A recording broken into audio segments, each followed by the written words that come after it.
சத்யன், இதை அதிமுக ஆதரிக்க மறுத்ததற்கு என்ன காரணம்னு நாங்கள் கொஞ்சம் தெரிஞ்சுக்கலாமா? நீங்கள் தலைப்பு இன்னைக்கு ஒரு தலைப்பு வச்சிருக்கீங்க, அரசியலா அக்கறையான்னு. ரெண்டுமே இல்லை, ரெண்டு விளம்பரம், உச்சபட்ச விளம்பரம். இதெல்லாம் இந்த தாபாக்க ஆட்சி இந்த 100 நாட்கள் நல்லா அப்சர்வ் பண்ணி பார்த்தோம்னாக்கா இவங்களுக்கு அரசியல் புரிதலும் இல்லை, அரசாங்கத்தை நடத்துவதற்கான புரிதலும் இல்லைங்கிறது ரொம்ப தெளிவாக தெரியுது. ஆனால் விளம்பரம் தேடுவதில் மட்டும் ரொம்ப குறியாக இருக்கிறாங்க. நம்ம ஒரு கட்டமைப்பு எப்படி இருக்குது, ஒரு பக்கம் ஜுடிஷியரி, இன்னொரு பக்கம் லெஜிஸ்லேட்டிவ், இன்னொரு பக்கம் எக்ஸிக்யூட்டிவ். இதுதான், இதை தாண்டி வேறு ஒன்றுமே இல்லை.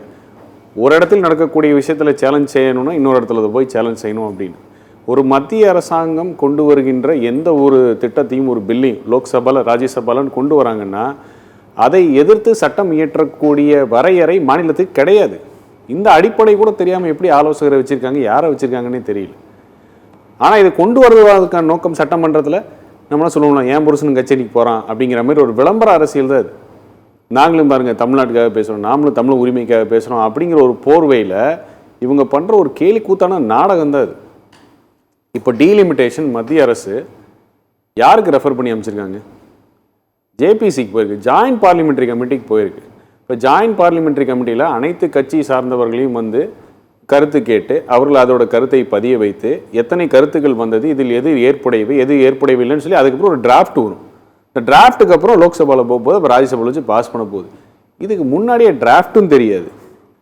ஜேபிசியில் என்ன இருக்காங்க, யார் இருக்காங்க, எந்தெந்த கட்சியில் என்ன கருத்து கேட்க போகிறாங்க தகவலும் தெரியாது. எந்த அடிப்படை தகவலும் தெரியாமல் வெறும் செவி வழி செய்தியை வச்சு ஒரு பில்லை கொண்டு போடுறாங்க அப்படின்னா இதை விட ஒரு விளம்பரமாக இருக்கக்கூடிய இதை பார்க்க முடியுமா?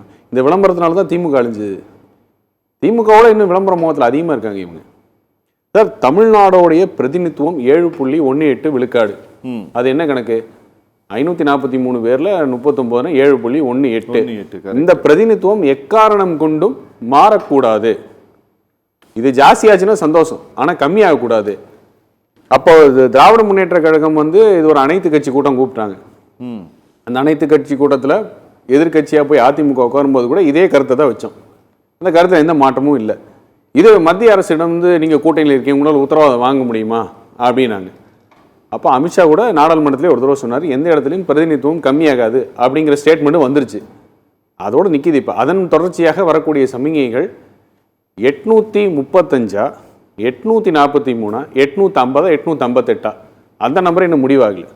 ஸோ 835 கணக்கு வச்சுட்டா கூட, இல்லை 825 கணக்கு வச்சா கூட 59 என்பது அந்த 7.17 விழுக்காடு தான் இருக்குது. 7.23 தான் வருது, குறையில அப்படிங்கிற நம்பிக்கையில் நமக்கு இருக்கும். எதுக்கு அவசரமாக இந்த பில்லு? இது இவங்க மசோதாவாக கொண்டு வரலன்னு நினைக்கிறேன். நான் தீர்மானமாகத்தானே கொண்டு வந்திருக்காங்க. நான் சொல்கிறேன், அசம்பிளிக்குள்ளே வரதுக்கான எந்த ஒரு லோக்கல் ஸ்டாண்டியுமே இல்லாத ஒரு விஷயம் இது. ஓகே, எப்படி கொண்டு வர முடியுது? உங்களை மத்திய அரசை சேலஞ்ச் பண்ணக்கூடிய இடம் எங்கே இருக்குது? ஜுடிஷியரி. இப்போ நீட்டுக்கு எதிரான தீர்மானம் போட்டாங்க, இது அதிமுக பண்ணலையா? இல்லை, அதிமுக அப்புறம் திமுக பண்ணலையா? சத்தியம், நான் என்ன கேட்குறேன், நீங்கள் இவங்க இந்த நேஷ்னல் எஜுகேஷன் பாலிசியை இம்ப்ளிமெண்ட் பண்ண போகிறேன்னு சொன்னபோது, பிஎம் ஸ்ரீ ஸ்கூல் திட்டத்தை கொண்டு வர போகிறேன்னு சொன்னபோது, தமிழ்நாடு சட்டப்பேரவையில் இருமொழி கொள்கை தான் எங்களுடைய ஸ்டாண்டு அப்படின்னு சொல்லிட்டு அதிமுக அரசு ஒரு தீர்மானத்தை நிறைவேற்றி வெளிப்படுத்தினாங்க. பில்லாக கொண்டு வரல, தீர்மானத்தை தான் நிறைவேற்றினார்கள். நம்ம நீட் எதிர்ப்பு சம்பந்தமாக தீர்மானத்தை நிறைவேற்றி இருக்கிறோம். அதுபோல் தாவேக அரசு ஒரு தனி தீர்மானத்தை நிறைவேற்றி இருக்கிறார்கள். இதை கூட இவர்கள் செய்திருக்க கூடாதா? சார், கன்கரண்ட் லிஸ்ட்ல இருக்கு சார் நீங்க சொல்ற விஷயங்கள். சரி, கல்வி என்பது கன்கரண்ட் லிஸ்ட்ல இருக்கு. சரி, அப்ப அதை பத்தி ஒரு பில் வந்தாச்சு. சரி, ஒரு நேஷனல் எஜுகேஷன் பாலிசி நீங்க ரோல் அவுட் பண்ணணும்னு சொல்லி ஒரு முடிவு எடுத்து வந்தாச்சு. வந்ததுக்கு அப்புறம் ஒரு மாநில அரசாங்கம் அந்த மாநிலத்தை சார்ந்த விஷயங்களை ஸ்டேட் அசம்பிளி, இப்போ இருக்கக்கூடிய ஸ்டேட் அசம்பிளி நீங்க தீர்மானமா கொண்டு வரலாம். இப்போ டீலிமிட்டேஷன்ங்கிற பேச்சுவார்த்தை தான் போயிட்டு இருக்கு. ஜேபிசிக்கு ரெஃபர் பண்ணியிருக்காங்க, ஜாயின்ட் பார்லிமெண்ட்ரி கமிட்டிக்கு ரெஃபர் பண்ணியிருக்காங்க. உங்கள்கிட்ட எம்பிஸ் கிடையாது, லோக்சபாலையும் எம்பி கிடையாது, ராஜ்யசபாலையும் எம்பி கிடையாது.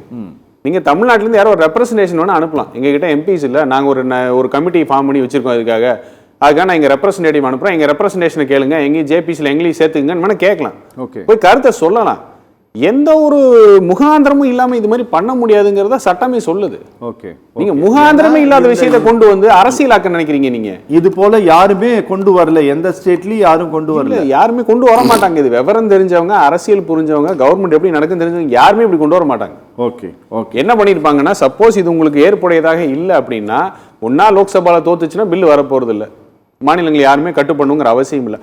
அதையும் தாண்டி அது வந்துருச்சு அப்படின்னா எப்படி நம்ம நீட்டை போய் ஜுடிஷியரியில் சேலஞ்ச் பண்றோமோ அது மாதிரி நீங்க சேலஞ்ச் பண்ணணும். அதுதான் முறை.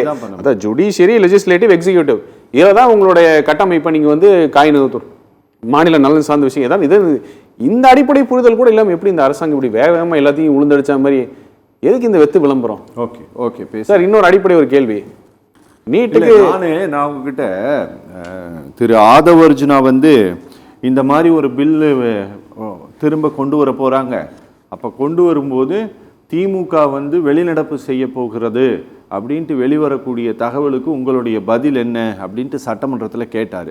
கேட்ட அடுத்த நாள் இதை கொண்டு வந்துட்டாங்க. சரியா? அதுபோல் ஏதோ ஒன்றை இதை நம்ம இங்கே கொண்டு வந்தே ஆகணுங்கிற ஒரு அவசரத்தில் இதை கொண்டு வந்துட்டாங்களா? எனக்கு இந்த தாவாக்கால சட்டமன்ற உறுப்பினர் பார்த்தா ரொம்ப பரிதாபமாக இருக்குது.